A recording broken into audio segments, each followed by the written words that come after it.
70-80% of the time when we go into an organization, there's a group of product managers that will tell us we've never talked to a customer. How do you know if your team is truly product-led or just saying it? After more than a decade of leading teams at Intuit, Vidya set out to fix one of the biggest problems in product.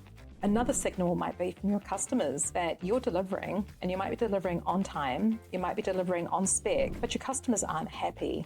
Hey, it's the Product Experience, and I'm Lily Smith. This week on the Product Experience, I chat with Vidya Dinamani, product veteran, coach, and co-founder of Product Rebels. Vidya shares what she's learned from coaching hundreds of teams, the 3 pillars, and now 4, that define product maturity, and why access to customers is still the most powerful and most overlooked ingredient in great product work. The easiest and the simplest and the most powerful is to say, what customer problem am I solving here? Vidya, welcome to the Product Experience. It's Thank great to be you. chatting to you today. How are you It's doing? lovely talking with you, Lily. I'm excited for this. Well, we haven't done it yet, so Well, then I might not be so excited at the end. yeah. let's have a check-in at the end and see if you're still excited. But thank you very much for making some time to chat today. So before we get stuck into our topic, it would be great if you could give our listeners a quick sort of intro to who you are and your background in product and what you're up to these days. Sure. So I am the founder and co-founder and principal for Product Rebels. We are, I would say, the easiest way to describe us, because we're not quite a consultancy and we're not quite a boutique shop. We're not a training company. I want to call us a coaching company that's got a curriculum, it's got a learning platform that we've developed over 10 years. And I can't even believe I'm saying that to you, that we've been together for nearly 10 years. So my background, my business partner and I created this company after working a long time together at Intuit. I was there for over 10 years, she was there for 13. And I think we just got to have this way of building products that felt so natural, very customer-centric, all built on watching, listening, observing, a lot of innovation techniques. And then we thought, well, everyone builds product this way. When we left Intuit, we were like, well, no, the rest of the world doesn't. And so we were both product leaders, and I was in fintech and insurance. I think she went to healthcare and gaming, but we just kept in touch, and we had got a chance to work with some early companies just to help them with some workshops. And we found we love this. We love helping teams get better at making better products. So that's what we've been doing ever since. We've got a small team of about 20 executive coaches. We wrote a book about 5 years ago. We have a podcast that we talk to product leaders. And this is what we do. We just love helping teams really understand what true customer-driven product management means.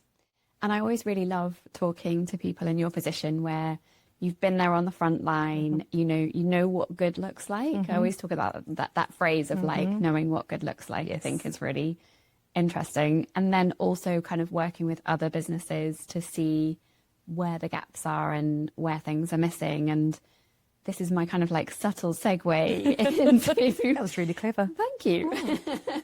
Into the piece of work that you've done recently, which is an assessment. So tell us about the assessment. Yeah, absolutely.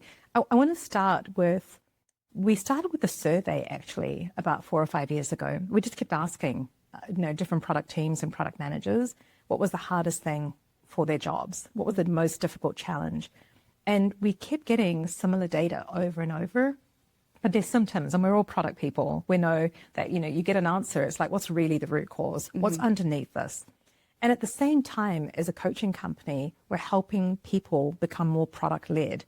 So there's this huge gap, and you can't get from 0 to 100. There's steps, and there's so much to do in this work towards becoming a product-led company that we wanted a diagnostic.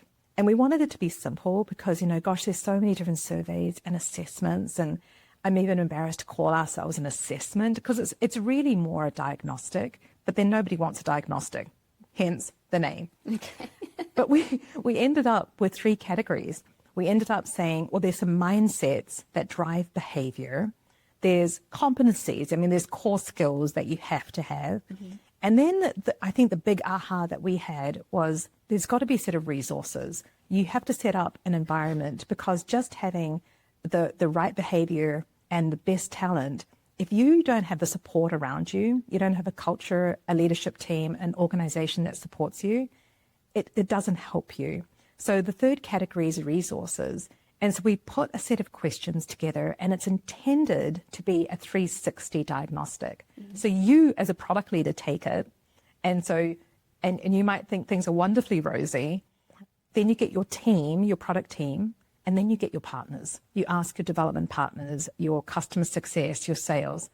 And the fourth category is that we ask you to take it to leadership, senior leadership. So now you get a view into how your product team is actually viewed outside of the product organization. And it's not an HR analysis. It's not the horrible annual, let's get into sort of like horrible detail about how everyone is doing. It's not about performance. It's about what do you have in this journey to becoming product-led. And the way that we wanted to, because we're thinking about customer experience all the time, we wanted a really simple heat map. So you take this diagnostic and then you get a heat map saying, where are your strengths? Where are those things that you want to double down in? Where are the opportunities? And then we work with you to say, where do you start? Because you might have 4, 5, 6 different areas, but the key is knowing where to start. So that's what we've been doing for the last few years. And I think I was just sharing with you, we just added a fourth category from mindsets, competencies, and resources. And now it's AI readiness, because that's just been so top of mind for so many people. Yeah, absolutely. And before we kind of go into the detail of the assessment and how that works, just taking it back a step to product-led. Yeah. Let's just talk about that for a minute, because we talk sometimes about companies being sales-led or marketing-led and or engineering-led. And one thing I always really love about, thinking about product-led is, product is kind of all of those things anyway. So it's almost like saying, this company is very balanced. I like that. So when's the right time for a company to think about being product-led as opposed to, any of these other things? And is it always best for a company to be product-led and to have this balance? Or are there other times when it doesn't make sense? That's such an interesting question. And should all companies be product-led? I'm going to say yes, with a qualifier that I'm going to think about this, Lily, and I might get back to you and go, wait a second. When we think about what does it mean to be product-led, I always think customer first, which is why my immediate answer is yes. So you're thinking about customer outcomes. And at the end of the day, what you want to do as a successful business is to have happy customers, which equals revenue and growth. And so it's hard for me to think of a place which would not want that. And so when I think about product-led, I think about it being outcome-driven. So you're thinking about producing value. You're thinking about applying customer metrics alongside your financial ones. You're thinking about a longer-term strategy than necessarily quarterly updates on your finances. So all of these things that I think at the highest level of product-led, I think sometimes we get mixed up and get into the granularity with development and sales and growth. But at the end of the day, I think if you're customer first, then that to me is synonymous with a product-led mindset. That is a very good answer. Love it. Okay, so going back to the assessment. Yeah. How are people using this today, or how are you deploying this in teams? So we love for people to use it. So it's just on our website, so anyone can get a quick diagnostic, and then give them, it's a place to focus. And I think, one of the hardest things to do for a product leader is you've always got a million priorities, is where do you start? And you might have, and especially now in this economic climate and with AI, we've doubled sort of the work that we have to do. So when you're working on your team and you're thinking about how do I move my team up? How do I get them to level up?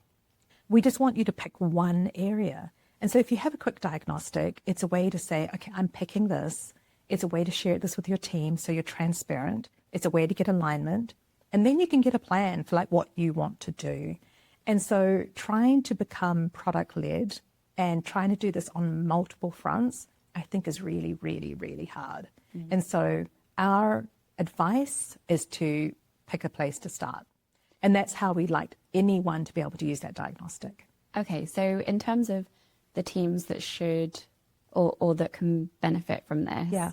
is there like a moment in the evolution of a product team or a product business where this is more relevant, or is it just like literally at any point where you feel like there's improvement that can be made and you've got the headspace to think about improvement, then you can pick this up and work through it and kind of use it to at least make progress? Really interesting question again. I think if you're feeling pressures from different areas, so for example, your product managers feel overwhelmed, your backlogs are exploding. Those are sort of two internal signals. You might find from your partners that they're complaining about the velocity. You're not getting enough done. You're not getting enough shipped. Another signal might be from your customers that you're delivering, and you might be delivering on time. You might be delivering on spec, but your customers aren't happy. So if there's anything there that resonated, like if some external friction is there, this is a chance to say, okay, let me take a look. Of course, if everything's working beautifully, no need. I've yet to meet a team that's like, oh, everything's fine. So usually we like to start with, your team feels like they're in trouble and you want a way to help and support your team. And that's really where we start. I think there's other ways that you can manage external stakeholders. And so maybe that's not necessarily a place that you would use as diagnostic. However, if your team is in pain or if you're having issues with customers, then look to your team and then see, okay, how do I take one step towards helping them become better? Yeah. You mentioned a few times that this is like, it gives you the starting point from which to step off from. Yeah. Does it help you develop a bit of a roadmap, for want of a better word, for then kind of progress and movement towards product-led? I would love to say yes, but every team has been different. So there's two ways. If you work with us, of course, we'll help develop that roadmap, but this is no advertisement to work with us. This really is intended to take the diagnostic and, like any good evaluation, sit down with your team and say, what are we going to do about this? And that conversation itself, saying this is important, there's a lot of areas that I think we're doing it this way, which is where the 360 comes in. You all told me that here are the areas, here's the overlap, here are the differences, where shall we start? And I think that's just a great conversation. And the goal is to be like, we are picking one, we're going to pick a direction, let's talk about what we want to do. And dependent on, again, the culture, the industry, the size of your team, the type of work you do, that will look different for everybody. So it's not simple, otherwise we'd all be product-led, right? But being able to have that conversation internally is where I would suggest you start. Okay. And then the assessment itself, you mentioned it was made up of 4 different areas, and the first one being mindset. So tell us a bit about like what questions you're asking around the company's mindset. And it's really simple. It sounds like it's a really complicated, it takes 10 minutes. Okay. So, just so people are like, oh my gosh, it's not like going to a doctor. It's really fast, and we try to boil it down to core questions. So for example, in mindset, it's what behaviors do you see? So for example, we talked about customer intimacy and customer advocacy all the time, but do people show up like they're flying that customer flag? Are they speaking on behalf of the customer? Are they speaking in the voice of the customer at meetings? That's a way to diagnose, do I truly have advocacy and intimacy? So that's an example of mindset. We connect it to how are people showing up and behaving. Okay, so that's mindset. So the second one was competencies. So tell us about the competencies. Yeah, these are skill sets that we think are foundational. And there's a lot of skill sets, again, that you can go down, and there's lots of deeper assessments on how product managers, the kind of skills they have. We really like centering around problem framing. So are they speaking in the language of customer problems? We think about being powered by insight. So how are they using the data to make decisions? Now, it's one thing to understand metrics and understand data, but are they actually connecting the dots and showing you how they got to a specific product decision?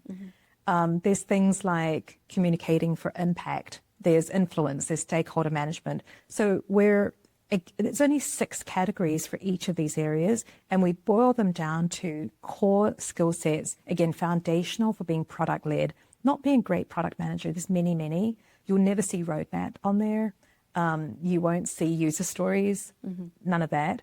You will get prioritization, because I think there's a way to think about how to prioritize and the way to communicate prioritization. So those are the types of questions that we have in competencies. And prioritization was the one kind of thing that came back from your survey as well, wasn't it? That Yeah. people were finding it hard to prioritize. So and they were saying that's the number one thing that came back. Exactly. That people are like, our product managers over 60%. And, this is hundreds and hundreds of product managers. The number one issue is they find it difficult to prioritize. It's painful. It is painful. I agree. Product is hard. Product is hard. Okay, so competencies, and then the third one was Resources. Resources, Yeah. that's it. And resources, I think, is really interesting, because it really is about what are you as a product leader? And we want the assessment to always start with the product leader. Yeah. We want them to do a self-assessment on their team. Then we want to ask other people. So you've got a benchmark of how you believe the team is performing. And now you can go out and find out, am I right? Am I thinking about this? It's our own little customer research on our team. So this is very natural, right? And we have a hypothesis to begin with, which is our assessment. So it's very much following how we think about product practices. But areas like business strategy that's in place, thinking about are we giving access to customers? I would say 70, 80% of the time when we go into an organization, there's a group of product managers that will tell us we've never talked to a customer. Even today, there's product managers who say that. And I'm not saying just B2C, even B2, like internal platform, internal product managers that have access but don't think or don't believe they've got access. And it may not be real, but it is perceived. And as a product leader, how are you making it clear that access to customers is a number one barrier that you can remove? So those are the kinds of resources we talk about.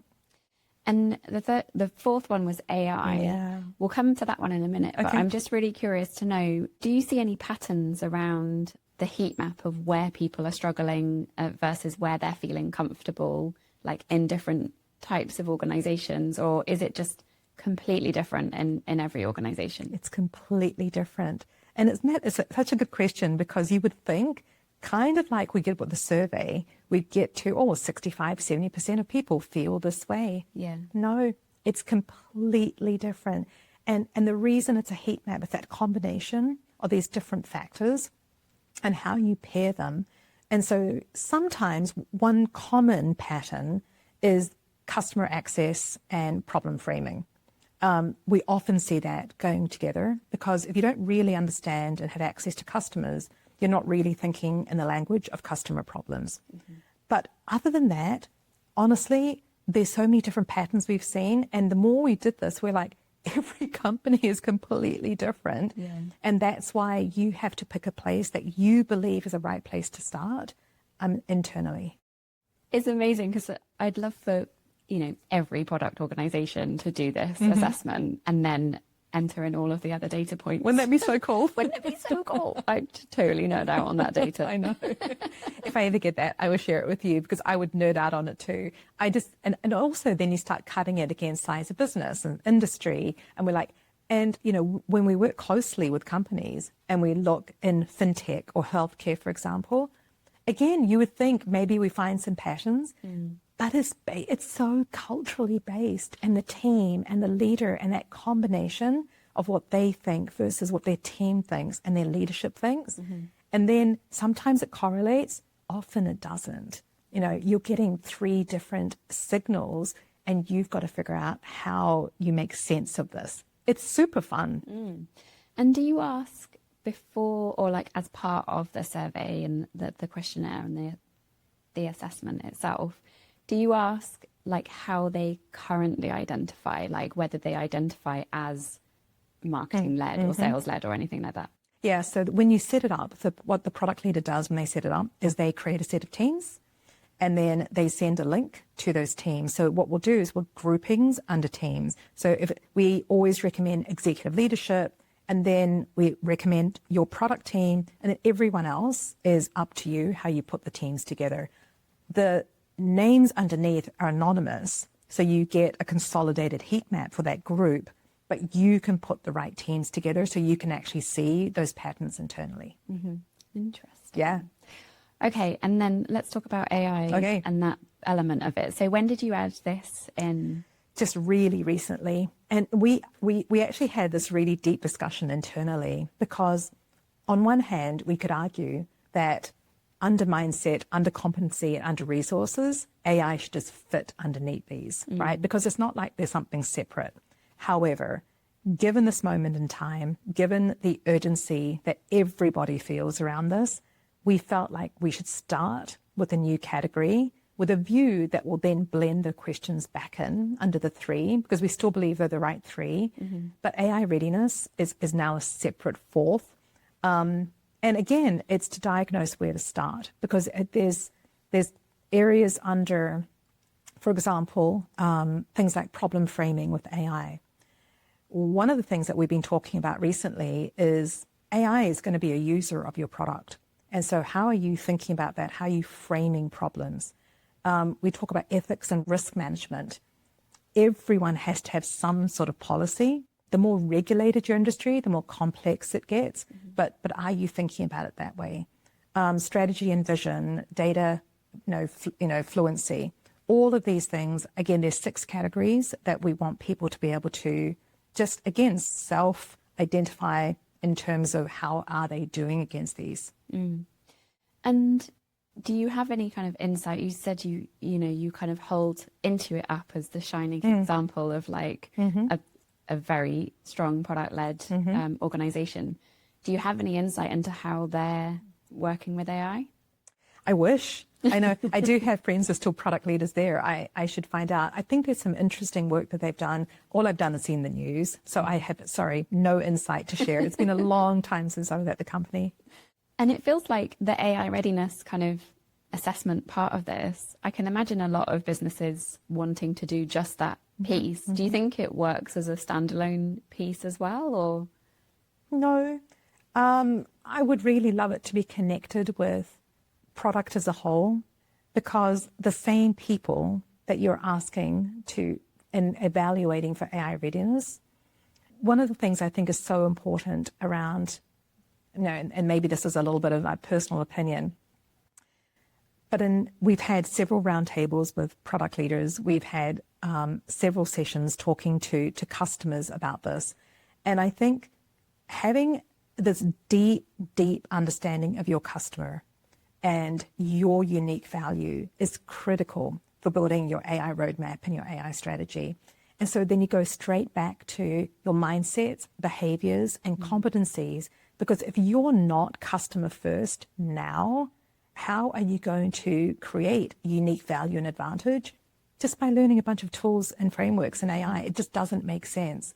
So I think that's why I would rather see their readiness put under the 3 categories versus saying, no, just do the AI readiness, because it's meaningless without you understanding where your product team is actually, where their capabilities lie. Yeah, okay, that makes a lot of sense.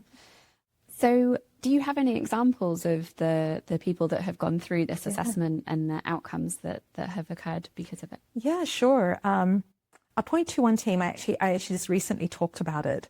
It's an organization that we worked with for over a year. And we were brought in because the CEO, this is a very large financial company, their CEO had a mandate to be more customer-centric. And the product executives reached out to us because they said, we have amazing product managers. We're not worried at all about the direct-to-consumer, but the direct-to-consumer PMs are about 20% of our product organization. 80% are internal-facing, their platform. They're building products for the customer-facing product managers to consume. And we don't think they're thinking about them as customers. They're building software, right? They're building tools, they're building APIs. So what we want to do is we want to start with an assessment. We have a hypothesis, but we actually want to see the data. So this is hundreds and hundreds of product managers, and we brought them into teams, and then we did the assessment. And glaring red was customer advocacy, customer intimacy, problem framing. Those 3 areas were hugely in the red. And so we would then work to plan, and we said, okay, we need to start. Again, we're going to eat our own dog food. Where do you start? So we said problem first. We're going to teach them a technique to create problem first questions. So when you're given something to do, even if it's internal, and this is an organization it's very successful. They deliver on time. They launch successfully. One of the things they don't do is they don't really think about the customer problem. They just deliver what they're told to deliver. And so the product executives wanted a way for them to safely push back.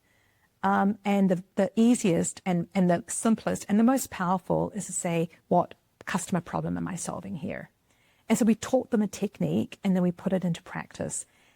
Then we went to customer intimacy and said, okay, now let's give you techniques to actually learn. So all of those internal people started watching the internal folks, the finance team, the sales and support team. They watched other developers use their tools. And I'm so proud of this. This is about halfway. We were there for over a year, but there was this young product manager in Singapore. And after going through our coaching, we got this really excited email, and he's like, "I got to show you something. I'm going to show you something." He had developed. This was a young product manager, 2 years into the company, first job. He had created a journey map for an internal developer for his tool, and I think it's one of the best in class examples I've ever seen. So we ended up sharing that with the entire organization. So imagine how cool that is. Not only are we doubling down on these are best practices, but you've got someone who's young, enthusiastic. You don't need 10 years in product. You just need the mindset. You need to be given the skill to get the competency. And the team clearly supported them in terms of resources. We established a peer community, and he got to share with the entire company. So I still remember that today. It was amazing. Where's that company now? Have those red blocks changed to green, or? So the product leadership, I mean, as is in many companies, there's been some turnover. I mean, I think this is a place for them to take another look. But I know that there's many of those problem framing peer community that still exists today. But it's a good ping for me to reach out and say, hey, you want to do it again? Yeah. Let's see if we move the needle. Awesome. Well, Vidya, this has been such a great chat. Thank you so much for sharing the diagnostic with us. or the assessment. I'm still not sure what to call it. And we call it assessment, but, I think we're good at product. I don't know if we're so good at naming. Yeah, naming's the hardest thing, right? But yeah, we will link to it in the show notes for all of our listeners. And yeah, thank you so much for joining us. I really enjoyed this. Thank you so much. The Product Experience hosts are me, Lily Smith, host by night and Chief Product Officer by day. And me, Randy Silver, also host by night. And I spend my days working with product and leadership teams, helping their teams to do amazing work. Luran Pratt is our producer and Luke Smith is our editor.